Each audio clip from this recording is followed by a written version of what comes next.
do not endorse or impose, we do not endorse or oppose candidates or political parties. For decades, we have offered fair and balanced candidate forums.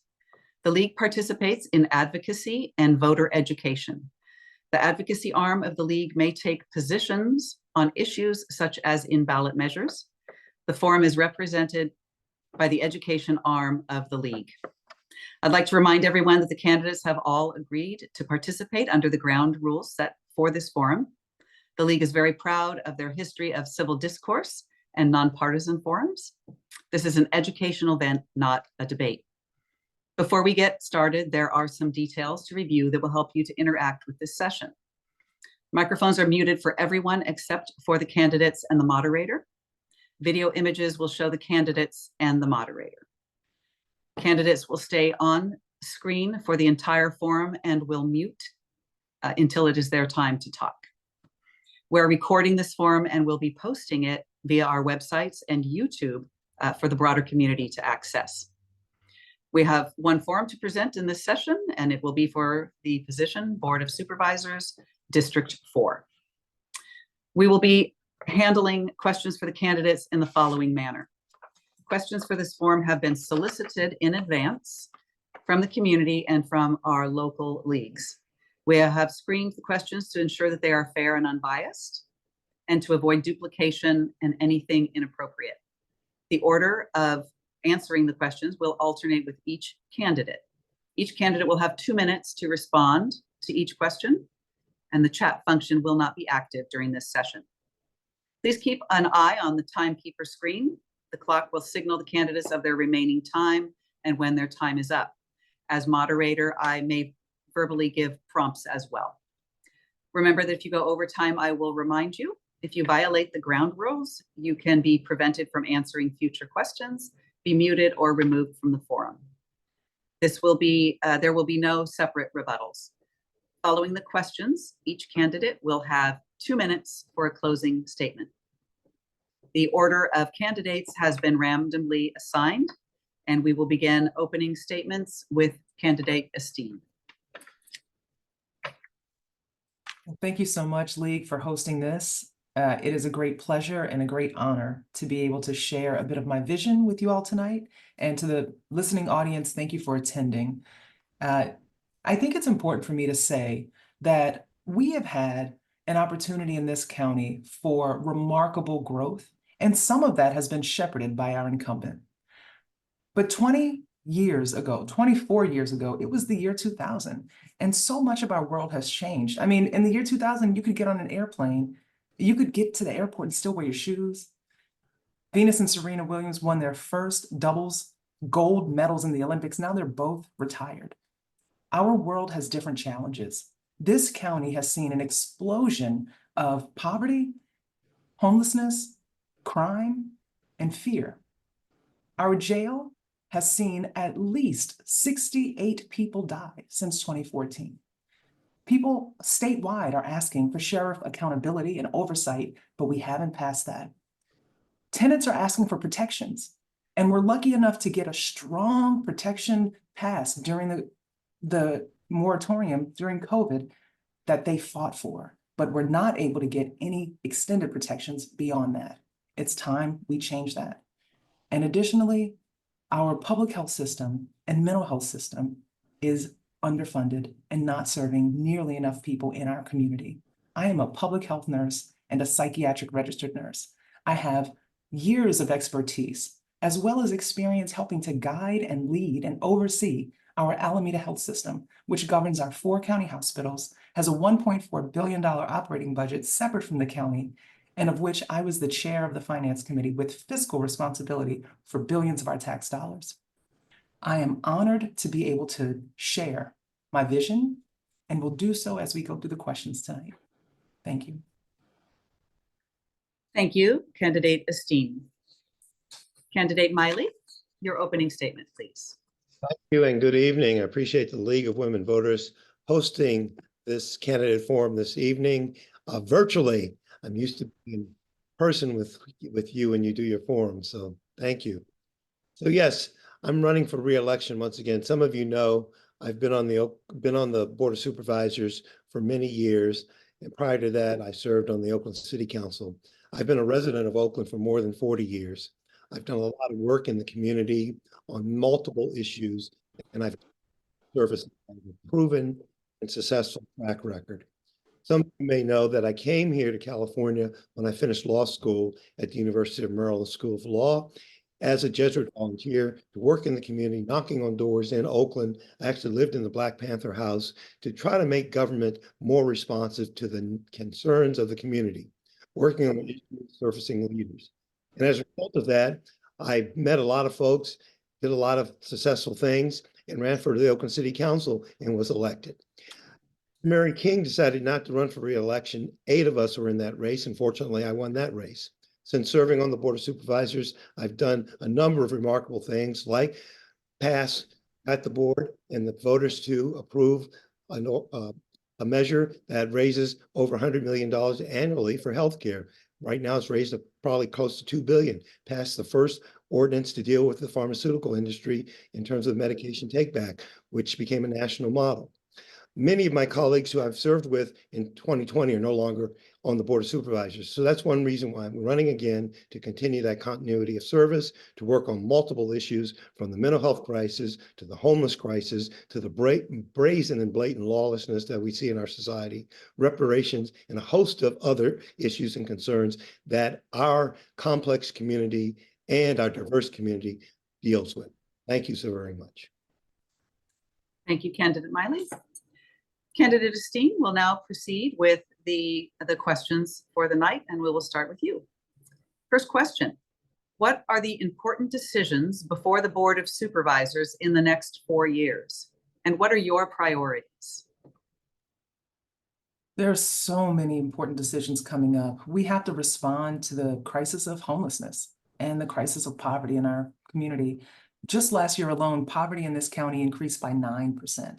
The unhoused population has doubled since 2017, from more than 4,000 to almost 10,000. And with the point in time count that just took place a couple weeks ago, I think we're going to see it's increased even further, especially because evictions have been taking place by the hundreds a day in this county.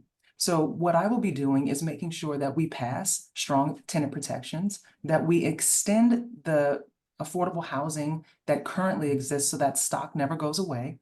I'll ensure that we begin a program of universal basic income subsidies to help close the gap between wages and cost of living, because we don't necessarily have control in this county over all of the wages. Maybe we could get some kind of minimum wage ordinance passed, but in the meantime, people need help today. So I will be making sure that we have special programs that are helping people at all income levels and at all housing levels. I'll also ensure that, because we've had strong positive signs from the court case that is holding up our Measure C dollars, there's at least $500 million being held over for childcare assistance.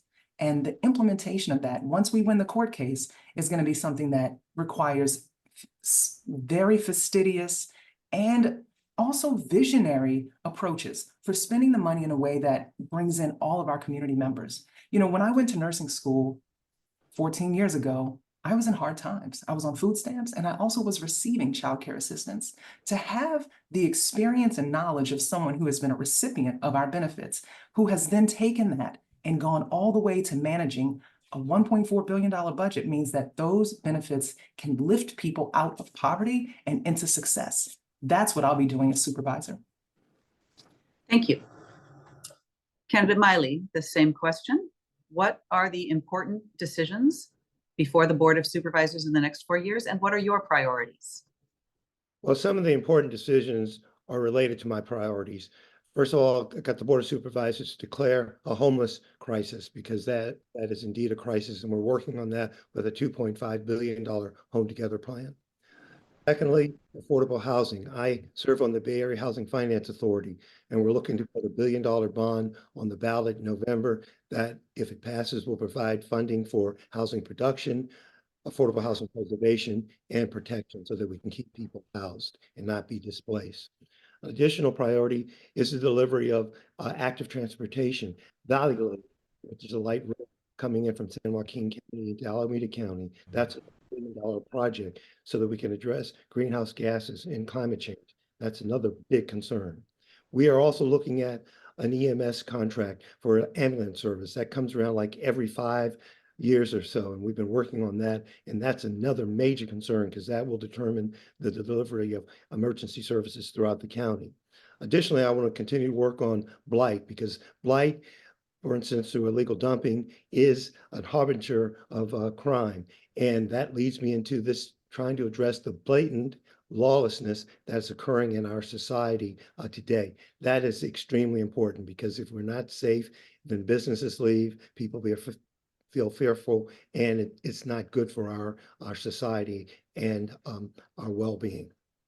In addition, I want to continue to work on mental health. That's something that's drastically important. We have a crisis of mental health. I've tried to get more community mental health services into the community. And as you're getting more into the community, that will mean less people having to go to Santa Rita Jail, for instance. So those are some of the big things, but there's many, many, many more things that need to be worked on that the Board of Supervisors confronts daily here in Alameda County. Thank you. You'll have a moment to catch your breath while I read question 2. Candidate Miley, District 4 is a large and wide-ranging supervisor district. How do you intend to gather and hear input from Oakland, Eden area, and Pleasanton? Well, thank you. Yes, District 4 is the most diverse district and most complex district, I think, of all 4. It's in 3 of the 4 parts of the county, North, Central, and East County. I have an office in all 3 parts of the county. All of my offices are staffed. I go to a lot of meetings and my staff go to meetings, both virtually and in person. And not only do we go to meetings, we go to events. We're very proactive because I was a community organizer. That's how we run the office. We're not just reactionary, we're proactive, working on many things that we don't have to work on. I have a number of task forces, community events, meetings, things that take place so that I can receive input from folks throughout my district. And because the unincorporated area is the 4th largest city in the county, if it were a city, I spend a lot of time delivering services in the unincorporated area as their local government. We have had a track record of demonstrating the work that we do through the Eden Area Livability Initiative, which was a strategic vision to determine the future and the direction for the unincorporated communities, which produced a lot of leaders. In fact, I helped to surface leaders, and then I helped to encourage people to nurture and become leaders. We developed a lot of community groups like My Eden Voice. We worked to help that group come to fruition. We spent a lot of time working with community-based organizations. For instance, the Ashland Cherry Lane Healthy Community Collaborative. I helped to make that a reality. A number of the community-based organizations that we have today were not in existence at the time I became the county supervisor. I work closely with my colleagues on the Board of Supervisors. I work closely with the City Council in Pleasanton, all of whom have endorsed me. I work closely with the city council members in my district, all of whom have endorsed me. So those are the things. It's tireless and it's endless, but I enjoy it because I have a passion for public service. Thank you. Candidate Esteen, I'll repeat the Thank you. question. District 4 is a large and wide-ranging supervisor district. How do you intend to gather and hear input from Oakland, Eden area, and Pleasanton? It is a very wide district and very diverse. And I think that it's important to think about where we are today and where we could be with new leadership. You see, today we have community groups like the Eden MAC that I happen to have served on since its inception. I was appointed by Supervisor Miley. Thank you for that. I appreciate that you trust my service. However, we've had a vacancy on that body for more than a year. I've been serving on the Alameda Health System Board for 3 years, and after I was not reappointed in December, my seat is still vacant. The Commission on the Status of Women also has more than 6 vacancies. If we care about community input, we'll assure that we always have community members participating in boards. We'll also ensure that when we receive recommendations and input from those boards, like our mental health board that has given very detailed mental health plans to already give us a way to bring mental health care into the community, that we take those recommendations up, we fund them, and we implement those plans instead of just giving lip service to our community members. Engagement is more than simply showing up at a meeting and listening. In addition to that, we have to fully engage the community so that they can show up. Just a few weeks ago, at the end of the year, there was a plan for seniors solicited participation by the supervisor's office.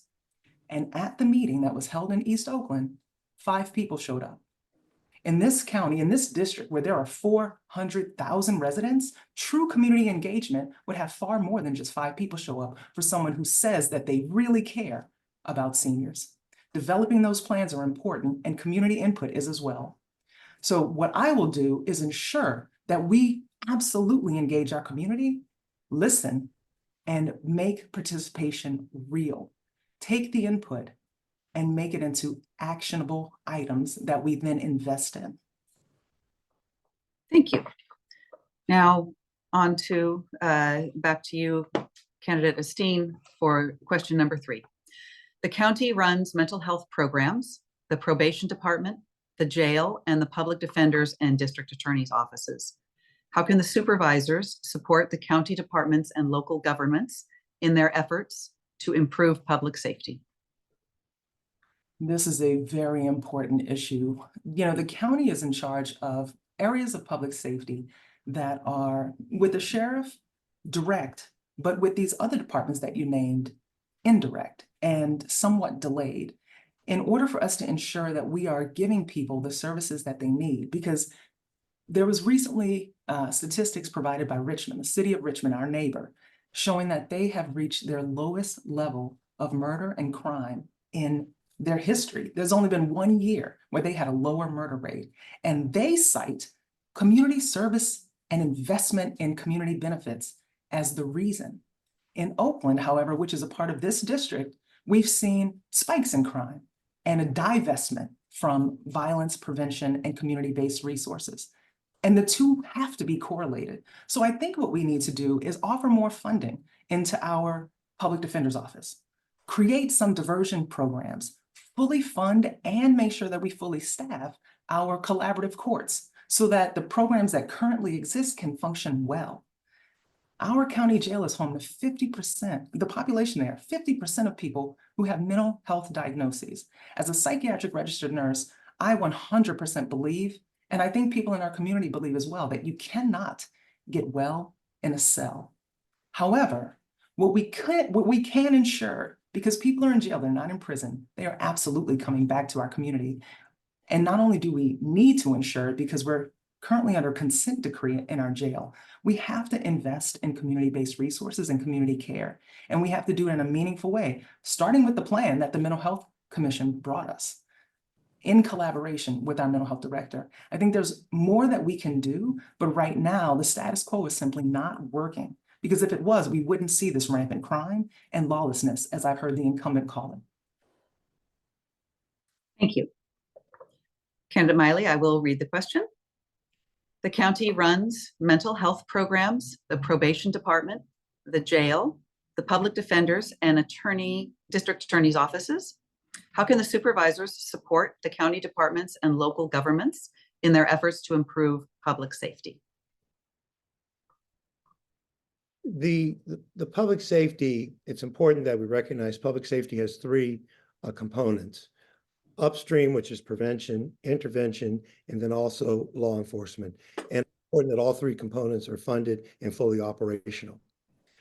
I got the Board of Supervisors a number of years ago to adopt a comprehensive violence prevention plan that looks at all forms of violence.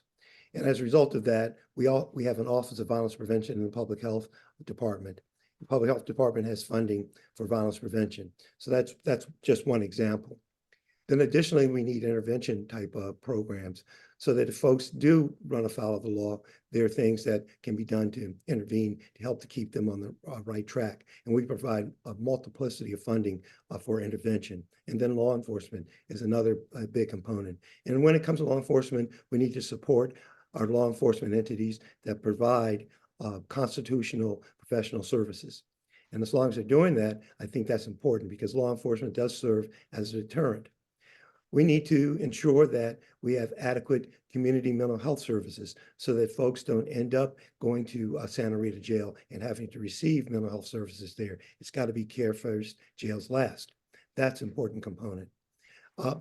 And just recently, I had a meeting with the police chiefs of the county, the sheriff, the FBI, DEA, the marshals, to try to come up with a comprehensive public safety corridor plan. And I'm really pleased that the governor is now sending in CHP to help us with that, as well as prosecutors to help us with that.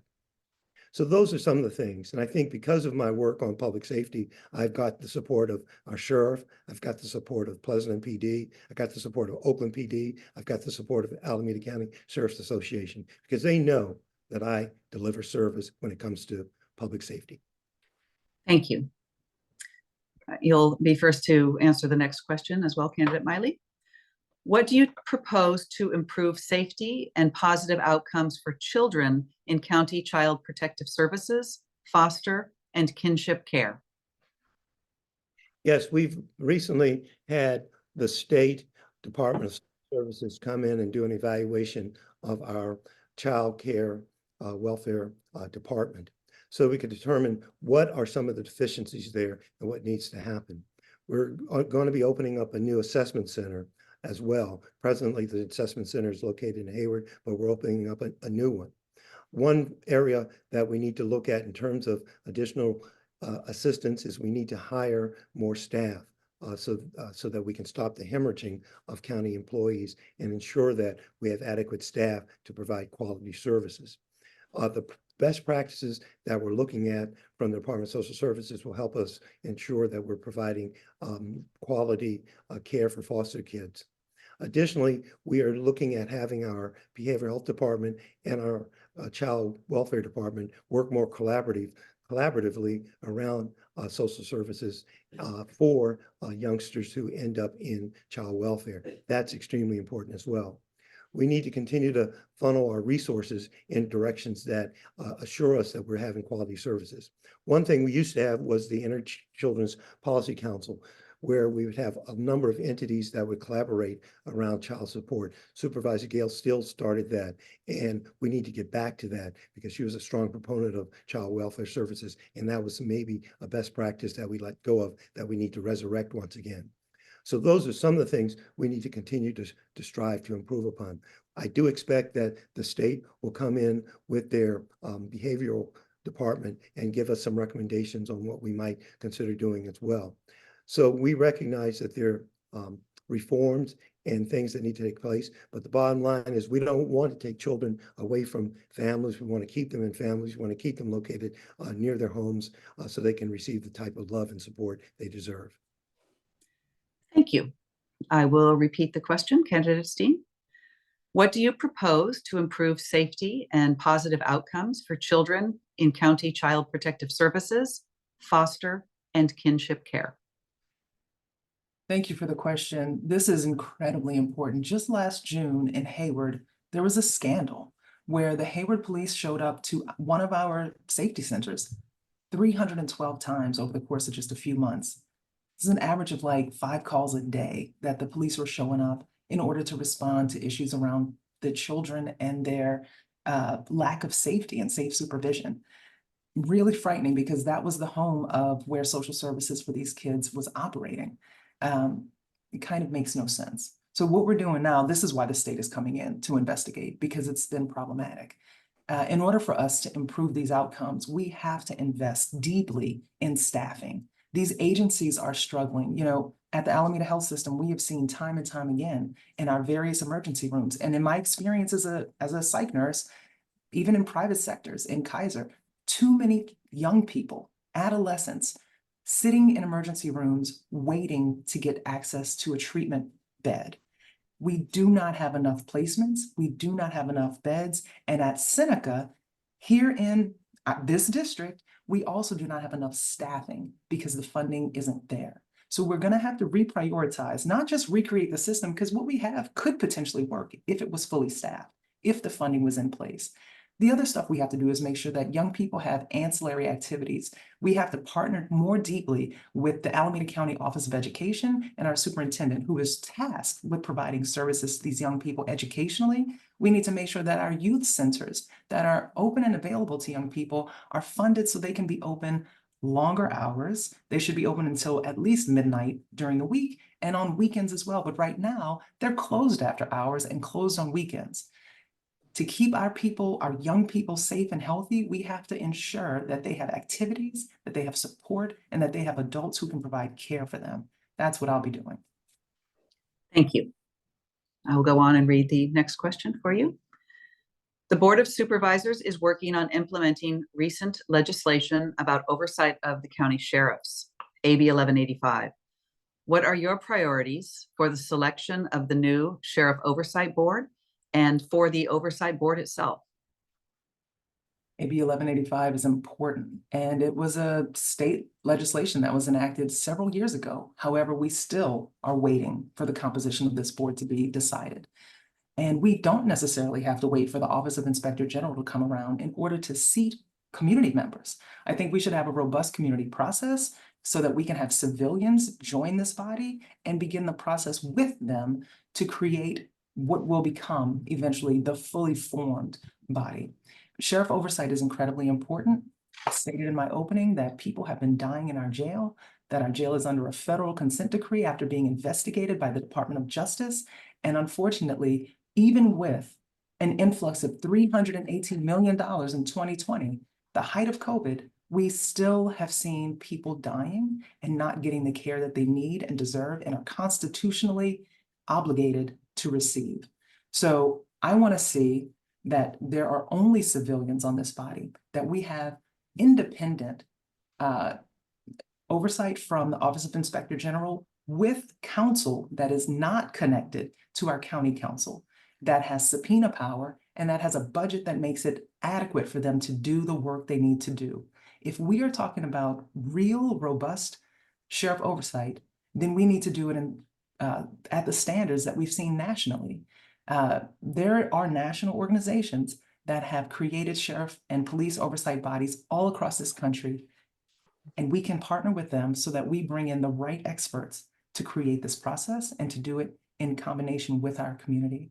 I very much look forward to implementing AB 1185 and doing it now. I don't think we need to keep waiting for a staffing process when we're talking about a community body. Thank you. Candidate Miley? The Board of Supervisors is working on implementing recent legislation about oversight of the county sheriffs, AB 1185. What are your priorities for the selection of the new oversight board and for the oversight board itself?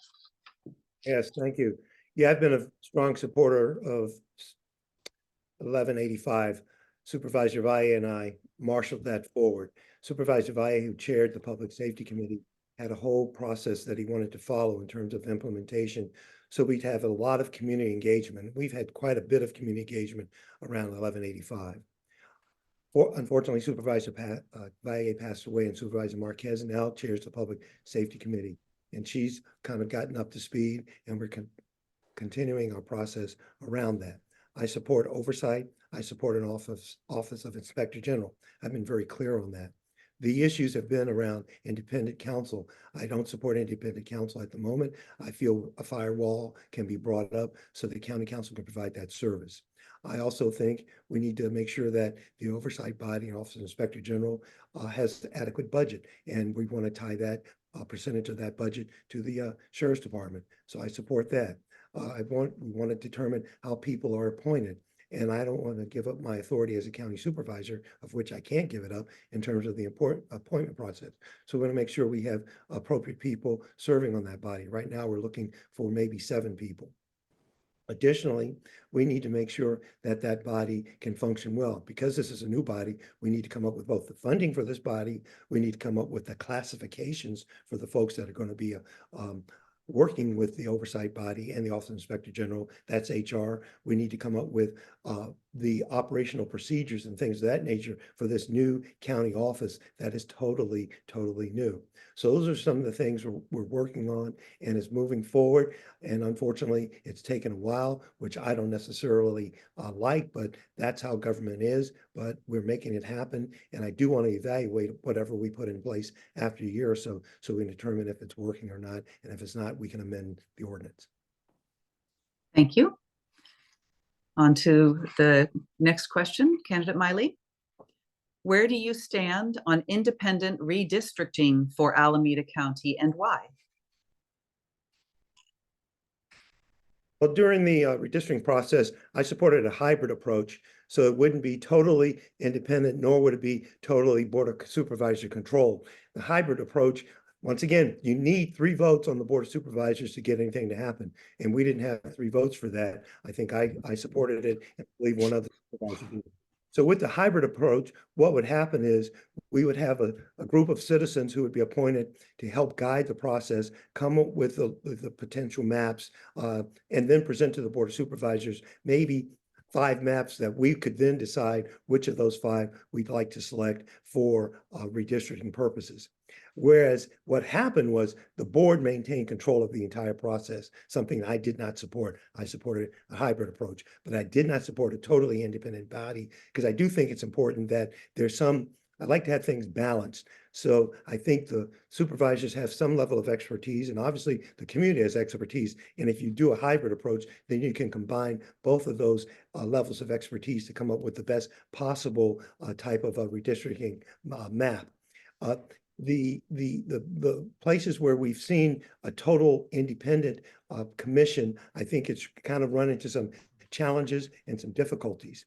So for that reason, I continue to want to have not just the oversight of redistricting to be in the hands of the elected officials, but to have a combination of the two. Because I think when it's more balanced, you come up with a better perspective around redistricting, around public policy, things of that nature. I think it would be a total mistake to take elected officials out of the process completely. So that's why I tend to go to the middle of the road on this with a hybrid as opposed to either extreme. Thank you. Candidate Esteen, same question. Where do you stand on independent redistricting for Alameda County and why? Well, independent redistricting, as it says in its name, should be independent. I think if we want to have a democracy that is approachable by all, that is actually representative of our electorate, then we have to have some different kinds of lines. Right now, this district that we're in geographically goes from Oakland to the unincorporated community. San Leandro's in the middle. San Leandro's missing from the district. And then we go over the hill to Pleasanton. You know, redistricting is all about geographic continuousness or continuity. And I think participation by our community matters. Elected officials, especially those with no term limits, have a vested interest in maintaining power and control. As we heard a moment ago, not willing to give up power means that you probably will do your best to make sure that the lines that are currently drawn benefit you staying in power, not necessarily giving power to the people, which is what democracy is about and what this country was founded on. People in our unincorporated community have said that they want to see better, stronger, more representative democracy. And I don't think that we're getting that when the elected official continues to say, I need power. I want to protect my power. I'm going to hold on to my power. And this is one of the things that I think comes out from independent redistricting. We also heard from the community lots of input, lots of desire that unfortunately wasn't heeded. Our district lines didn't change much, and our community, especially in the unincorporated area, had been asking for greater representation. They wanted to have 3 supervisors because without having direct representation from elected officials like a city council and a mayor, then we're left constantly kind of feeling like stepchildren. You know, the Boston Tea Party was fought because people had taxation without representation. And I think sometimes that's how the community feels, an unincorporated community. Thank you. You'll start with the next question again, candidate Esteen. At the last Eden Area Fall Festival, our league surveyed hundreds of attendees to determine their top priorities for the Eden area. Their top concern was the rising amount of homelessness in our communities. What do you see that you can provide to the Board of Supervisors to address the needs of our community members who are unhoused?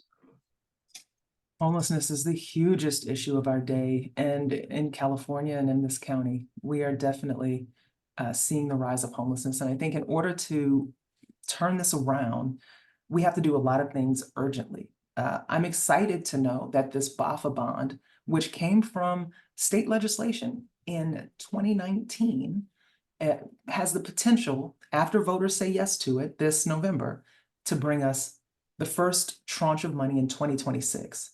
However, between 2019 and 2026 is 7 long years. That is too much time to be waiting when we know that we have more than 10,000 people unhoused in our county. What I want to do is implement universal basic income programs, especially because UCSF put out a study last summer about the state of homelessness in California. And they were very clear that the difference between being housed and unhoused is $300 to $500 a month. That is not a huge sum for our county with a $4 billion budget, but that's also, if you are someone who's precariously housed, that's everything. And that's the difference between being safe and secure with 4 walls around you and a roof to being out on the street or sleeping in your car or couch surfing. So the county has to start figuring out a way to provide people the stopgap measure. And I think that's one way. What we also need to do is make sure that we are increasing the housing stock on affordable housing, but making sure that the stock that currently exists, the people who currently live in apartments or in houses, that they can maintain their housing. It is far cheaper to keep people housed, even if we put up $500 or $1,000 a month, than it is to, once they lose their housing, to provide them services and care. I think we have to invest in the people in our community. We have to do it deliberately and diligently and urgently. Thank you. Candidate Miley, I will restate the question. At the last Eden Fall Festival, our league surveyed hundreds of attendees to determine their top priorities for the Eden area. Their top concern was the rising amount of homelessness in our communities. What do you see that you can provide to the Board of Supervisors to address the needs of our community members who are unhoused? Yes, that's a good question. So yeah, the board has enacted and adopted a $2.5 Home Together plan, of which all the cities have endorsed. That plan has shown some remarkable results. We've housed close to 4,000 people, but we continue to have more people becoming unhoused. So we've seen some good results over the last couple of years. And that's one reason why I'm pushing for the affordable housing bond, so we can have more housing production, preservation, and keep people housed. Additionally, in terms of dealing with the homeless situation, we need to provide rental assistance, of which I support, additional income so that folks can stay in their homes, also shallow subsidies so that if people come short of rent, they can also subsidize rents that we would be providing. Those would be things. We need to continue to push for permanent supportive housing with wraparound services. In the unincorporated area, in my district, I led the effort for the tiny homes that was built at the First Presbyterian Church. I led the effort for the Navigation Center that provides respite beds for the homeless up at the Fairmont campus, which is in my district. In my district, also, the Board of Supervisors purchased 2 hotels in East Oakland, where we're renovating to provide permanent supportive housing for hundreds of homeless individuals. So I've been actively pushing to ensure that we house as many homeless people as possible. Additionally, my staff meets monthly with all of the providers, county departments, agencies, and others around the delivery of homeless services in the unincorporated area. So this is one of the top priorities. That's why I got the Board of Supervisors to pass emergency ordinance, not ordinance, but an emergency declaring homelessness as an emergency in Alameda County. And we did that last year, and the staff's come back with us with some other additional actions that we can take. So that's what I'm doing. Thank you. The second issue from our survey at the Fall Festival was the challenge of affordable housing. What concrete steps can you and the Board of Supervisors take to increase the amount of affordable housing in Alameda County? Candidate Miley? Yes. I was one of the champions and leaders on our Measure A1 bond, which passed. It was nearly $600 million. It leveraged an additional $7 for every $1. and it provided a lot of affordable housing throughout the county. It provided funding for cities too, and it provided funding for CPOs to build additional affordable housing. So that was extremely successful. So as a result of that, I was looking to have the board go back out for another bond measure. But when the Bay Area Housing Finance Authority, which I'm a member of, suggested that we do a regional bond, I got behind that. So I'm leading that effort in Alameda County. That bond measure would be $1 billion, and it'll provide also about 400 million for Oakland. So that'd be about $1.4 billion. Throughout the region, it'll provide maybe another $10 billion. And because the issue of homelessness and affordable housing isn't just an Alameda County issue, it's a Bay Area issue because the cost of housing is extremely high. It's trending towards $1 million to build 1 unit of housing. So through the bond, we'll have housing production, housing preservation to preserve the housing that is affordable, and then we'll have resources to also prevent and protect people so they can continue to be housed and they don't end up being displaced. In addition, the important factor around the Bay Area Housing Finance Authority is we're going to be raising money through the authority so that we can issue that money, reuse that money in the future as a funding mechanism to go back out. So we don't have to constantly go back out to the voters for additional bond measures. So this is going to be like a bank, a financing authority, and that's why it's called that. And that's another key ingredient that's often missing. And then as a result of this provides a lot of jobs.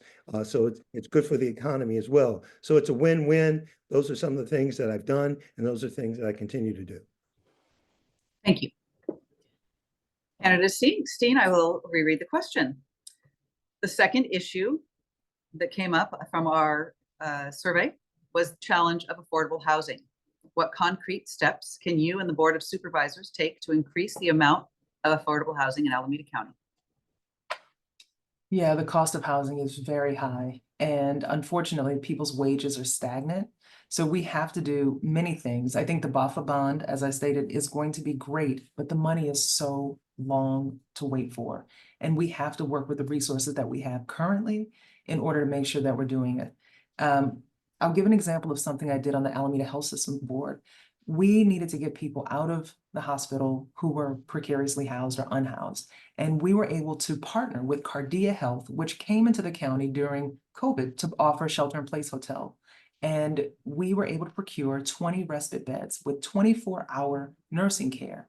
Those 20 beds cost us $3 million, which feels like a drop in the bucket for 20 beds, not that expensive in the grand scheme of things. And that's the kind of stuff that we have to do. Right now, I am the co-chair of the board of the Public Bank of the East Bay, which has been meeting with our finance directors of Oakland, Hayward, Richmond, and Berkeley, in addition to our county tax treasurer, so that we can fund investment in housing, in community land trust, in affordable building, and bring the investments and the returns on those investments back to our community. The Public Bank of the East Bay is so innovative in America. There's 700 public banks worldwide, but there's only one in this country. And we know that that's going to be the kind of thing that gives us lasting benefit over and over with continued investments in our community. In San Francisco, as an organizer, not even as an elected official, I helped to draft and get passed legislation that expanded mental health care and paid for it by taxing excessive CEO income. The difference between the lowest paid worker and the highest paid worker, and that tax is raising $170 million right now. So I've also done this and look forward to doing it in Alameda County. Thank you. On to the next question. This was the third most important topic of interest of the survey at the Fall Festival. And that was the issue, the worldwide issue about climate change. As local government leaders, how can you impact the effects of climate change throughout Alameda County? I think climate change is the biggest issue of all, for sure, because it's the one that's never going to go away. And here in California, we need water. We need to make sure that we all have water. And when it rains, like it is right now, everybody's happy, but we know that the drought is coming. And in Pleasanton, unfortunately, in this district, we are facing a huge catastrophe of water. There's infiltration in water wells, which the community is dependent on, And it's been infiltrated for several decades now with not enough action. And we need a class action lawsuit that our county supervisors have to partner with the Attorney General on before we see Republicans change legislation nationally and make it impossible for us to seek remuneration and damages. You know, I've been endorsed by multiple climate action groups, the Center for Biological Diversity, even Jane Fonda's PAC has endorsed me because they know that I'm a climate champion. What I will do is make sure that we get rooftop solar, that we have more buses on the road, because buses are one of the most flexible ways and quickest ways that we can implement change to what's happening in our air. And our studies have shown that 70% of the pollution we are dealing with in Alameda County comes from cars. To get cars off the road, we have to make sure public transit is affordable. Free would be even better. It has to be reliable and it has to be convenient. That means it needs to get to people's homes and it needs to get to people's jobs, and it has to be something that is fast and comfortable. But right now, we don't have nearly enough buses. We have 27 transit agencies. When you're a supervisor, sometimes you can sit on the MTC, the Metropolitan Transit Commission, which our incumbent has. They have the authority to make sure that we make deeper investments. Unfortunately, right now, AC Transit is cutting services in our unincorporated community, and that is something that worries a lot of our residents. Thank you. Candidate Miley, I'll repeat the question. Number 3 was the worldwide issue about climate change. As local government leaders, how can you impact the effects of climate change throughout Alameda County? Yes, I'm working on that through the Metropolitan Transportation Commission, of which I serve on. I'm also working on it through the Bay Area Air Quality Management District, of which I serve on, and the Association of Bay Area Governments, all of which are looking at climate change so that we can get vehicles off the road, have less greenhouse gases, have less fossil fuels, do those type of things that would reduce climate change, or that would improve climate change. The situation is, the more vehicles we have on the road, the more greenhouse gases we have. Additionally, what I've done through the Air District, for example, is shore power, where we have ships that hook up to the shore instead of burning their diesel when they're in the estuary. They turn that off and hook up electronically. I've worked to retrofit drayage trucks that are on the Port of Oakland so that they're no longer burning bad fuel.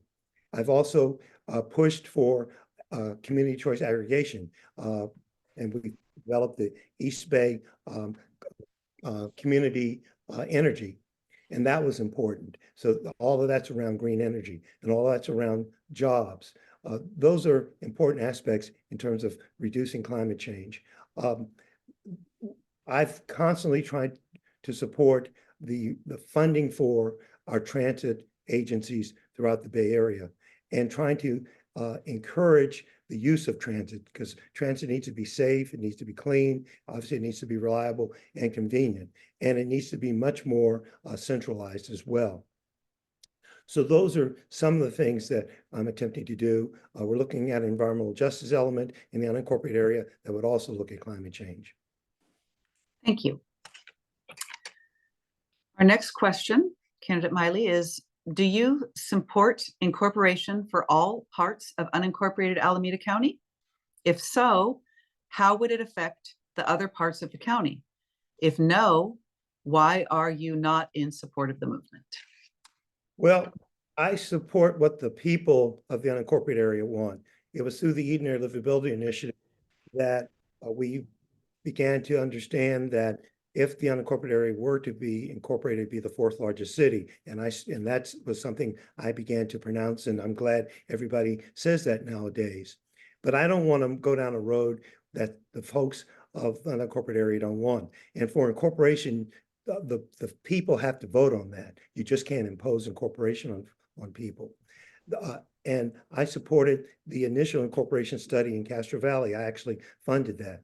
I serve on LAFCO, the Local Area Agency Formation Commission, that just did an analysis of governance and the possibilities of incorporation, annexation, and other possible models for the entire unincorporated area. So to me, I don't want to get out in front of what the electorate and my constituents want, but whatever they want, I'm going to get behind to try to make that happen. I think clearly if there should be incorporation of the entire unincorporated area or portions of the unincorporated area, it would take less of that responsibility off of the county, because then that body that incorporated would have its own mayor, its own city council, its own city manager, its own local governing structure. But also the possibility is it would have increased taxes just because of the burden of having to run a city. We've seen that happen over time. So those are, I'm looking at this very judiciously in terms of what needs to happen in the unincorporated area, but I dare say I don't want to get out in front of it. It was through the Eden Area Livability initiative that I led that we had a governance committee made up of citizens that looked at all of these possibilities as well. And so we're constantly working to improve local governance, and that's why we have the Eden Area MAC and the Fairview MAC, of which came out of the Eli process, of which once again I led and I supported. Thank you. Candidate Esteen, same question. Do you support incorporation for all parts of unincorporated Alameda County? If so, how would it affect the other parts of the county? If no, why are you not in support of the movement? This is a very important question. Being a resident of the unincorporated community, this feels near and dear to my heart. And being on the Eden MAC, I was able to sit with the executive director of LAFCO and discuss the study. We had a very robust conversation when it was presented to the MAC. And one of the questions that we kept trying to figure out is, why does this only show a few snapshots and it doesn't show a long term? Like, what happens in 5 years? What happens in 10 years? There's this allusion to taxes, but unfortunately, the study didn't go into what might be the outcomes. And I think what we learned is partnership is required with the county if we are going to undertake any kind of incorporation process. And that partnership has to be generous, because once the vehicle license tax moved away, it changed the ability to fund the operation of incorporating into a new city. That's why California hasn't seen new cities for some time.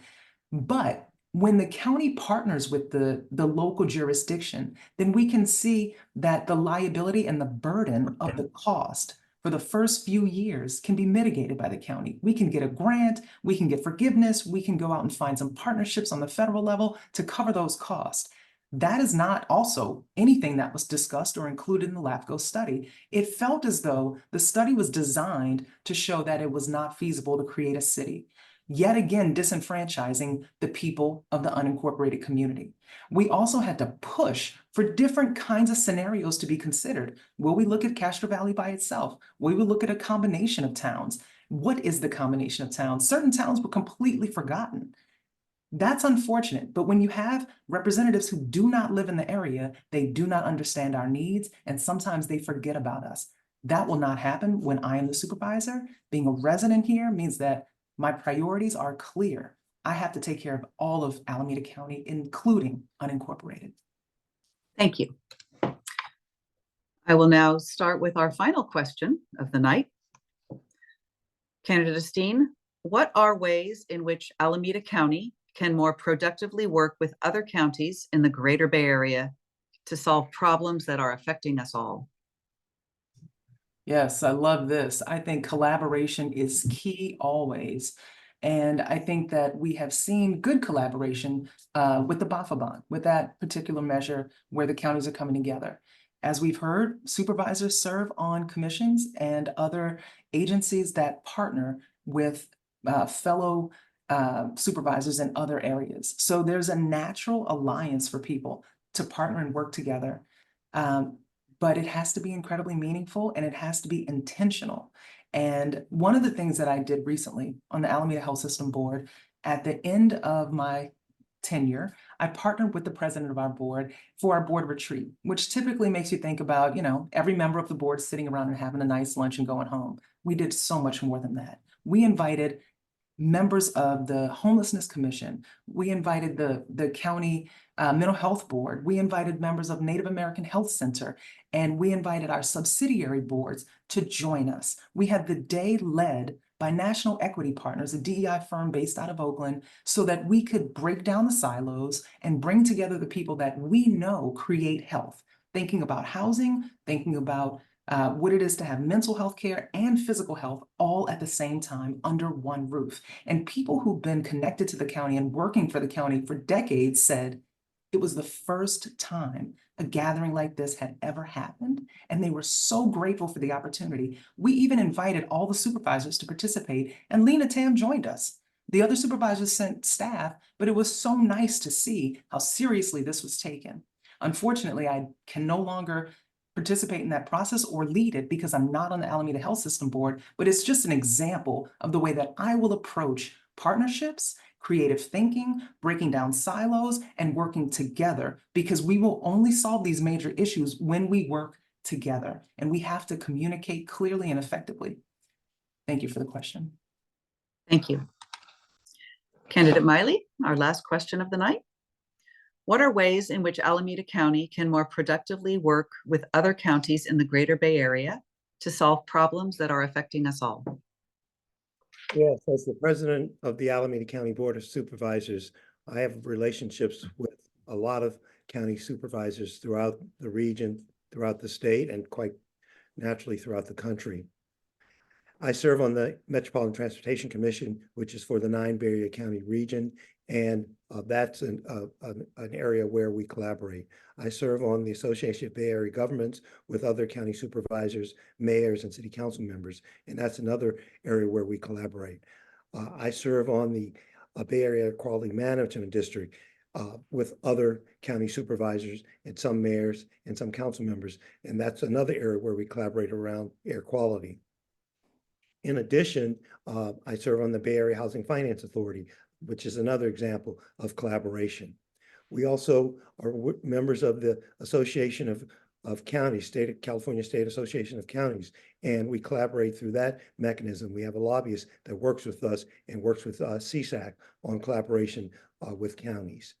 We also are part of the National Association of Counties, and we have a lobbyist, and we work with the National Association of Counties. In fact, the recent president of the National Association of Counties was in my office just recently and was making phone calls on my behalf.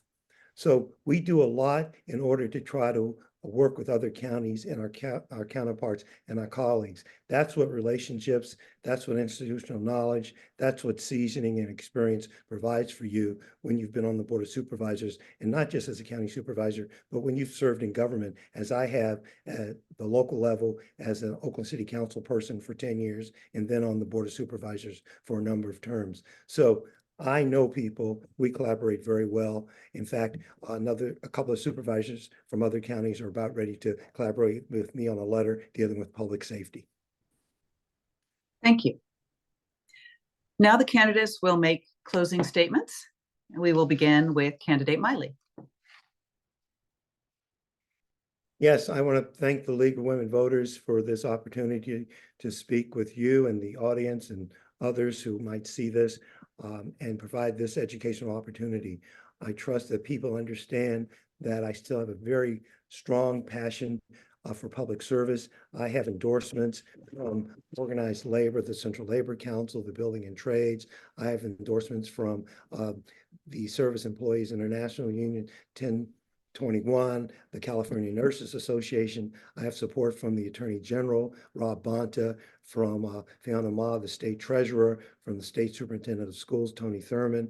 I have the support of all the elected officials on the Pleasanton City Council, as well as the mayor of Dublin and the mayor of Livermore and other mayors. I have the support of all the city council members who represent my district, and I have the support of all the assembly people, as well as Nancy Skinner as well. And you might ask yourself, why are they supporting me? Because they know I deliver. I get things done. I have a proven and strong track record of accomplishments. I am not lazy. I don't sit back. I'm very proactive, and that's from my orientation of doing community organizing. I don't see things through the lens of having, a Juris Doctorate degree. I see things through the lens of being a community organizer, getting out, working with people, engaging people, listening to people. And I also take a back seat to people, and I listen and I acknowledge folks and let folks take the leadership on a lot of issues. And I help to build up leadership. And often, even if people disagree with me, I don't turn on my back on them. I continue to try to work with them because I know reasonable people will disagree. And it's very important in our society that we not get polarized to either the left or the right, but we look for compromises so that our democracy can truly work and work for all of us and serve the public good and the public interest. So once again, thank you, and I hope people support me. Thank you. Candidate Esteen, your closing statement, please. Thank you again to the League for hosting. Thank you, Candidate Miley, for being here tonight, and to all the people who are tuning in and who will watch later.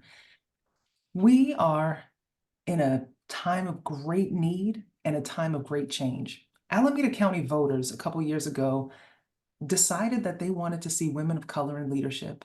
We got so many women of color elected, and as a psychiatric registered nurse and a public health nurse, running for a seat that manages our public health system and psychiatric mental health care system, I have exactly the right expertise that we need. Sometimes people say we need more time so that we can deliver what you want. We've given decades. We've waited, and we still have far too many people sleeping on the street, in cars, and couch surfing.